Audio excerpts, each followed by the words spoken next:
Manila Broadcasting Company. DZRH, member, kapisanan ng mga broadcaster ng Pilipinas. Itong inyong Tia Deri.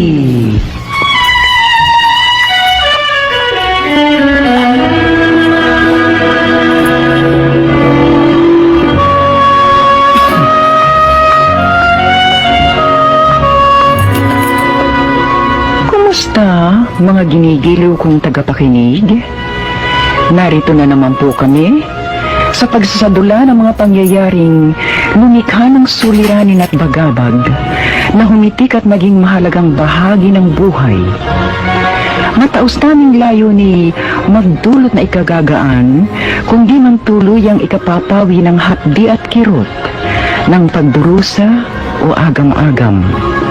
Sa huli, ako pong mag-uukol ng maikling panukala o kuro-kuro na sana'y makasiya sa may-ari ng salaysay, makaaliw sa marami, at kapulutan ng aral ng ibang ang isip ay hinilam ng nanghinang kalooban at nagkulang ng tiwala.